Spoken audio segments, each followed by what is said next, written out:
کہ اگر میں ٹی وی میں نہ ہوتا وہاں سے ٹی وی کیسے آنا ہوا؟ تو اور لوگ بھرتی ہو رہے ہیں تو تم بھی جاؤ. کون سا پروگرام تھا آپ کا پہلا؟ اور صرف ادبی پروگرام تھا. اتنے ڈاکومنٹریز اور کہاں کہاں بنائے؟ وہ تھی قائد اعظم بلوچستان میں. اس حوالے سے کوئی کتاب بھی لکھی آپ؟ کسی وقت میں لکھ سکتا ہوں، میرے پاس مواد ہے. پشتوں میں کیا کیا لکھتے رہے؟ صرف افسانوں کی لکھی ہے، پشتو افسانے. کوئی ایک نظم سنائے اپنی پسند کی. ستا دوزخ پجڑا سوڑ کم.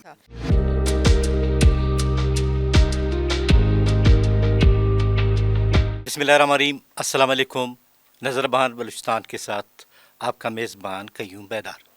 ناظرین، عرف کی خوشبو یہ ہمارا پروگرام ہے، اور آج ہم نے اس پروگرام میں ایک ایسی شخصیت کو دعوت دی ہے جن کا تعلق ٹیلی ویژن سے رہا، ابتدائی دور سے.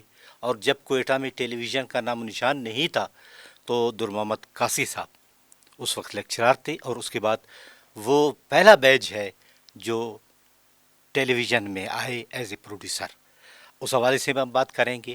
شاعر بھی ہیں، ادیب بھی ہیں، محقق بھی ہیں، پشتوں میں لکھتے ہیں، اردو میں لکھتے ہیں. تو ہم آپ خوش آمدید کہتے ہیں در محمد قاسی صاحب. قاسی صاحب، آپ کی ابتدائی زندگی کہاں؟ کیا قاسی قلعہ بھی مشہور ہے؟ کیا قاسی قلعے کے اندر یا باہر؟ اور تعلیم کہاں حاصل کی؟ تقریباً 1946 کے آخر میں یا 47 کے شروع میں لیڈی ڈفرین ہاسپٹل میں پیدا ہوا. اور میری والدہ کہتی تھی کہ سردیاں تھی، برف تھی، اور انگریز نرسیں اور انگریز ڈاکٹر تھے. تو اس کے بعد جب پاکستان گرمیوں کا موسم آیا تو پاکستان بنا. صحیح. یہ میری پیدائش ہے. ہم سب وہاں قلعہ قاسی میں رہتے تھے. اس کے بعد میں نے اسپیشل اسکول میں داخلہ لیا، میٹرک وہاں سے کیا. بی اے میں نے پنجاب یونیورسٹی سے کی، اور ایم اے میں نے کراچی یونیورسٹی میں کی ایز اکنامکس میں. صحیح. اس کے بعد یہ ہوا کہ میں لیکچرر ہوا اور ڈگری کالج میں پڑھاتا رہا. لیکن ساتھ ساتھ میں پھر مجھے ڈائریکٹر ایجوکیشن نے، محترم خلیل صدیقی صاحب نے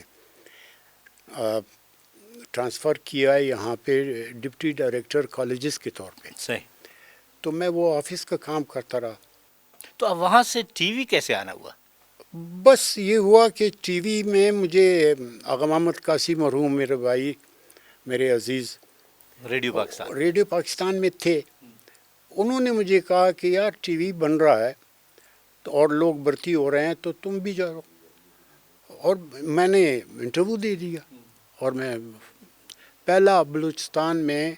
بلوچستان کا پہلا آدمی تھا جو ڈائریکٹ پروڈیوسر بھرتی ہوا. باقی جتنے لوگ آئے وہ اسسٹنٹ پروڈیوسر تھے. بعد میں سال 2 سال 3 سال کے بعد وہ پروڈیوسر ہوئے. لیکن میں ڈائریکٹ براہ راست پروڈیوسر ہوا، اور بس کام کی ابتدا میں نے کی. جب 1 نومبر 1974 کو میں نے ٹی وی جوائن کیا، اس وقت ٹی وی میں کام چل رہا تھا، اور 26 نومبر کو اس کا افتتاح ہونا تھا. تو پھر افتتاح ہوا اور پھر یہ کام چلتا رہا. کون سا پروگرام تھا آپ کا پہلا؟ میرا خیال ہے میں نے سب سے پہلے کوئی بروئی کا پروگرام کیا تھا، اور صرف ادبی پروگرام تھا. صحیح. اور 2-3 ادیب تھے اور ایک کمپیئر تھا. وہ پروگرام میں نے کیا تھا. وہ بھی ایک ہماری سینئر پروڈیوسر تھی، خاتون تھی، منور توفیق صاحبہ. ان کی نگرانی میں نے پہلا، میرا خیال ہے مجھے تیسرا دن تھا جب ٹی وی کا آغاز ہوا، تو میں نے وہ پہلا پروگرام کیا. لائیو کرتے تھے یا ریکارڈنگ ہوتی تھی؟ نہیں، ریکارڈنگ ہوتی تھی. اور ایکوپمنٹ تو اتنا نیا نہیں تھا، وہ ادھر ادھر سے. اصل میں وزیر اعظم بھٹو صاحب جو تھے وہ کوئٹہ کے دورے پہ آئے تھے، اور انہوں نے اعلان کر دیا تھا کہ بس ہم ٹی وی بنائیں گے. اب ٹی وی کے جو انتظامیہ تھی، ان کے پاس اتنا وقت نہیں تھا کہ وہ نیا ایکوپمنٹ لے کے آئیں. تو انہوں نے کراچی، لاہور، پنڈی، یہاں سے جتنا ہو سکا وہ اکوپمنٹ لے آئے اور ایک چھوٹا سا اسٹوڈیو بنایا گیا. وہ اس کے بعد پھر رفتہ رفتہ ڈیولپمنٹ ہوتی رہی. نیا اکوپمنٹ بھی آیا, نئے لوگ بھی آئے, کراچی سے, لاہور سے اچھے پروڈیوسر بھی آئے. ان میں سے شہزاد خلیل جیسے کلیبر کے لوگ بھی تھے. تو پہلا جنرل مینیجر تھا پی ٹی وی کا, جو پہلا جنرل مینیجر بنا, اور وہ اس کے بعد یہ سلسلہ چلتا رہا. ظہیر خان, شہنشاہ نواب, اس طرح کے منور توفیق صاحبہ, تاجدار عالم, اس طرح کے اچھے پروڈیوسر, بہت منجے ہوئے تھے پروڈیوسر, اچھے لوگ, وہ آئے اور انہوں نے اس آغاز میں حصہ لیا. اس کے بعد پھر انشاءاللہ ہوتا رہا. درون صاحب, آپ کا نام ڈاکومنٹری کے حوالے سے بہت ہی مانوس ہے اور مشہور ہے کہ سب سے زیادہ ڈاکومنٹریز آپ نے بنائی. آپ نے نیشنل اور انٹرنیشنل ایوارڈز بھی لیے. تقریباً کتنے ڈاکومنٹریز اور کہاں کہاں بنائے؟ اصل میں ہوا یہ کہ جب آغاز ہوا, جس طرح میں نے کہا نا 74 میں, تو میں نے دیکھا کہ لاہور سینٹر میں جو میوزک اور ڈرامے اور جو معیار تھا, اسی طرح کراچی میں, پنڈی میں, ہم اس معاملے میں سوچ رہا تھا کہ نہ نور جہاں ہمارے پاس ہے, نہ مہدی حسن ہمارے پاس ہے, نہ کوئی اور نامی گرامی میوزک کا بندہ ہمارے پاس ہے, نہ اتنے اچھے رائٹر تھے ہمارے پاس. تو میں نے یہ سوچا کہ اب سب سے پیچھے تو نہیں رہنا چاہیے. کم از کم بلوچستان اتنا خوبصورت صوبہ ہے, کلچرلی اتنا رچ ہے, ہسٹوریکلی اتنا رچ ہے کہ اس کی بیوٹی کو, اس کے کلچر کو, اس کی زبانوں کو, اس پہ کام کرنا چاہیے. اور وہ ہم نے کیا. مثلاً سب سے پہلی ڈاکومنٹری جو میں نے بنائی وہ تھی قائد اعظم بلوچستان میں. قائد اعظم 3 مرتبہ آئے تھے, اور پاکستان سے پہلے بھی اور پاکستان بننے کے بعد بھی. تو وہ جہاں جہاں گئے تھے, جن جن لوگوں سے ملے تھے, جو کچھ انہوں نے فرمایا تھا, تو میں نے وہ تمام ڈاکومنٹ جمع کیے وہاں. اور وہ ڈاکومنٹری میں نے 40-45 منٹ کی ڈاکومنٹری بنی, جو 11 ستمبر کو چلی. یہ پہلا سال تھا پاکستان ٹیلی ویژن کا. 1 سال کے اندر میں نے پہلی ڈاکومنٹری بنائی. تو وہ جب چلی تو اس پہ ڈان نے اور پاکستان ٹائمز نے اور اس طرح کے اخباروں نے بڑے تبصرے کیے, اور اچھے الفاظ میں اس کو یاد کیا. میں یہ سمجھتا ہوں کہ یہ میرا کمال نہیں تھا, اور یہ ایسا تھا کہ یہ تمام چیزیں, تمام معلومات پاکستان لیول پہ وہ کسی تک پہنچی ہی نہیں تھی. کسی کو پتہ ہی نہیں. یہ فرسٹ ٹائم تھا کہ جی وہ قائد اعظم کہاں کہاں گئے اور کیا کیا کیا, اور کن کن لوگوں نے ان کا استقبال کیا, کن لوگوں نے ان کو تحفے پیش کیے. مثلا ملک جان محمد نے ان کو احمد شاہ عبدالی کی تلوار وہ ان کو پیش کی, پھر کراکلی کے تحفے دیے, پھر اس طرح وہ اور لوگوں نے بھی کی. خان افقلات نے تحفے طائف بھی دیے اور ان کی حمایت کا اعلان بھی کیا. تمام چیزیں میں نے کوشش کی کہ جہاں جہاں سے میں حاصل کر سکتا تھا وہ میں نے کی. اچھا, آپ نے صرف ڈاکومنٹری بلوچستان لیول پہ بنائی یا بلوچستان کے باہر بھی؟ نہیں, میں نے تو پورے پاکستان پہ سوائے وہ گلگت بلتستان وغیرہ اس علاقے میں نہیں گیا ہوں. باقی کشمیر سے لے کے گوادر تک کوئی جگہ, کوئی شہر, کوئی علاقہ, کوئی چیز میں نے نہیں چھوڑی. مونجو دڑو پہ بھی, سندھیالوجی پہ بھی, اور تمام چیزوں, مہر گڑھ پہ تمام, ٹیکسلا پہ, مہر گڑھ پہ. اور پھر پشاور میں جب میں تھا تو میں نے گندھارا آرٹ پہ 7 ڈاکومنٹریز کی. گندھارا آرٹ پہ, بدھا کی زندگی, بدھا جس طرح ان پتھروں میں اور آثار میں نمایاں کی گئی تھی وہ میں نے تمام چیزیں کی. اس حوالے سے کوئی کتاب بھی لکھی آپ نے؟ کتاب تو میں نے نہیں لکھی، لیکن یہ کہ کسی وقت میں لکھ سکتا ہوں، میرے پاس مواد ہے، صحیح. لیکن میں نے نہیں لکھی. اصل میں جب میں پشاور گیا تو پہلے ہی ہفتے میں نے کہا، میں نے سنا تھا کہ پشاور میوزیم میں بدھا کی بڑی وہ ہے، بہت آثار ہیں.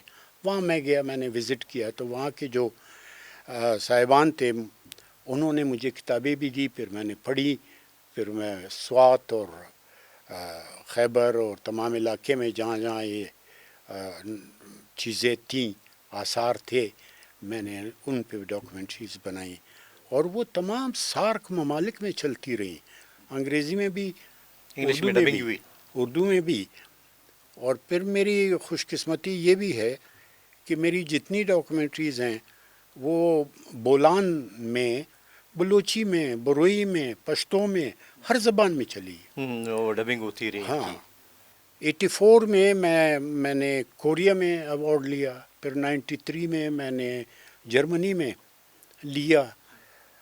اچھا، انٹرسٹنگ بات یہ تھی کہ 84 سے پہلے 6 پی ٹی وی ایوارڈ ہو چکے تھے، اور مجھے کوئی ایوارڈ نہیں ملا تھا، نہ کسی نے پوچھا تھا، نہ کسی نے پرواہ کی تھی. لیکن جب میں نے انٹرنیشنل ایوارڈ لیا، اس کے بعد ایک سلسلہ شروع ہوا ایوارڈوں کا میرا، اور 8 پی ٹی وی ایوارڈ مسلسل میں نے لیے ہیں، ڈاکومنٹریز پہ لیے ہیں سارے. صحیح. اچھا، یہ تو ٹی وی اور ڈاکومنٹریز کی بات. اب ادب کی طرف آتے ہیں. ادب میں کس کس اصناف میں آپ نے لکھنا شروع کیا؟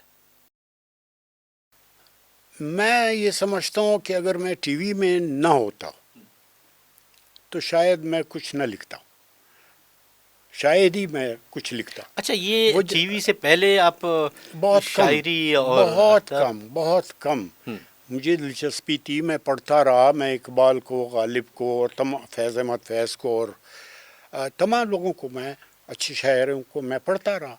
مجھے شوق تھا ادب کا. اور پھر یہ کہ جب میں ٹی وی میں آیا تو شاعروں، ادیبوں، ان فنکاروں کے ساتھ ذاتی تعلق بھی بنا. اس کی وجہ سے میری توجہ ہوئی کہ چلو اس فیلڈ میں بھی تھوڑا سا ریسرچ کرنا چاہیے. پھر دوسری بات یہ تھی کہ وہ ڈاکومنٹریز میں آپ کوئی ڈاکومنٹری نہیں بنا سکتے جب تک کہ آپ کے پاس لٹریچر نہ ہو، جب تک آپ پڑھیں گے نہیں، جب ریسرچ نہیں کریں گے جب ریسرچ نہیں کریں گے. اب مثلا میں منجودرو گیا، تو جب وہاں گیا تو منجودرو میرے لیے کچھ نہیں تھا سوائے اس کے کہ پھر میں نے وہاں کے جو لوگ تھے ان سے منجودرو کے متعلق جتنے 2-3-4 کتابیں تھیں، 2-3-4 کتابیں تھیں، وہ میں نے خریدی. میں نے ان کو پڑھا، میں نے اس کو دیکھا، میں اس کو سمجھا، تو میں نے یہ لکھا. پھر یہ بڑی مہربانی تھی ہمارے ہیڈ کوارٹر کے ڈائریکٹرز کی اور ایم ڈیز کی، کہ انہوں نے مجھے یہ اجازت دے دی کہ آپ تحقیق اور تحریر دونوں کے پیسے بھی لے سکتے ہیں. ورنہ تو آپ کو پتہ ہے الگ الگ ہوتے ہیں. ہاں، آپ کو پتہ ہے کہ جی پی ٹی وی کے لیے اگر کوئی امپلائی لکھے گا تو اس کو پیمنٹ نہیں ملے گی. بالکل. لیکن مجھے اجازت دی گئی. نتیجہ اس کا یہ ہوا کہ بس میں لکھاری بھی بن گیا ساتھ ساتھ، میں ریسرچر بھی بن گیا ساتھ ساتھ، اور اس طرح میری گرومنگ ہوتی رہی. پشتو میں کیا کیا لکھتے رہے؟ پشتو میں بھی مثال کے طور پہ میں نے 6 کتابیں صرف افسانوں کی لکھی ہیں، پشتو افسانے. اور اس کے بعد اب شاید 7واں بھی جلدی ہو جائے. اس کے ساتھ ساتھ ایک مرتبہ میں نے ایک مختصر شاعری کی کتاب چھاپی جس کا نام ہے ترگل نازک، اور اس میں نظمیں ہیں. ایک نظم سنائے اپنی پسند کی. میں 1-2 چیزیں مختصر سناتا ہوں. ایک حمد ہے اے زما مالکا ز اکثر پر رون سترگو ستا دوزخ تا شیو کیجم، جانتے ہوئے بوجھتے ہوئے میں گناہ کرتا ہوں اور دوزخ کی طرف جاتا ہوں. ستا دوزخ تا شیو کیجم زما په روح او په بدن کې د غم اور په ازانګو سي، بیا مې سترګې د جهان سیلاب راغونډ کی، پھر رونے لگتا ہوں. بیا مې سترګې د جهان سیلاب راغونډ کی، ستا دوزخ په ژړا سوړ کم.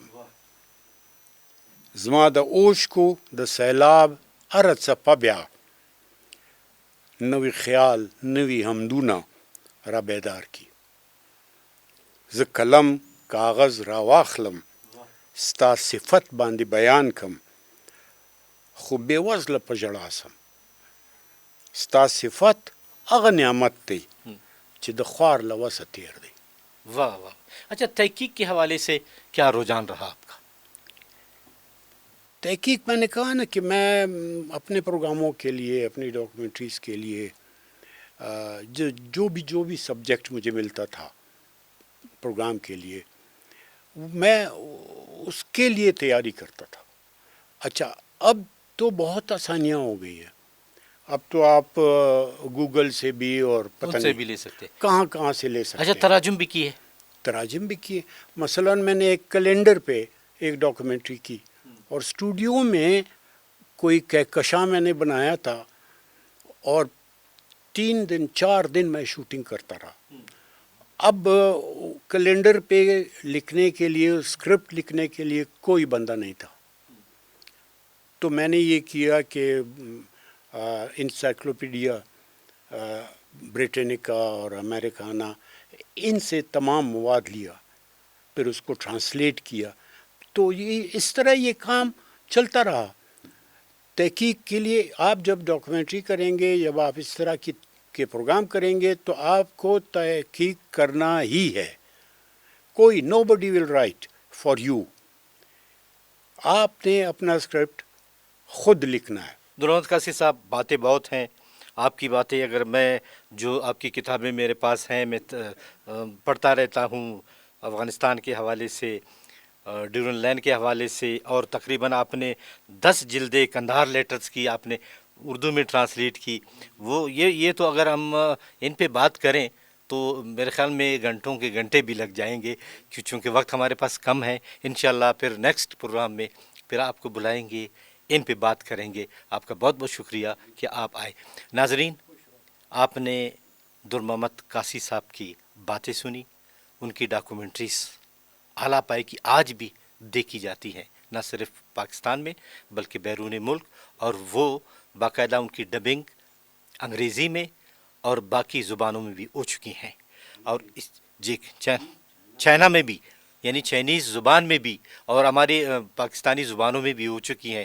اور وہ ایک یادگار لمحے ہیں جو انہوں نے، قاسی صاحب نے ان کو باقاعدہ کیمرے کی نظر سے دیکھا اور ان کو ڈاکومنٹری کی صورت دی، اور وہ معلومات سے بھرپور ہے. وہ نہ صرف ہمارے ملک کا اثاثہ ہیں بلکہ ہماری صوبے کا اور اس دھرتی کا. انشاءاللہ ہم دوبارہ بھی قاسی صاحب کو زحمت دیں گے اور اس پر بات کریں گے. عرف کی خوشبو کے اس پروگرام میں اپنے میزبان قیوم بیدار کو اجازت دیجیے. اللہ حافظ.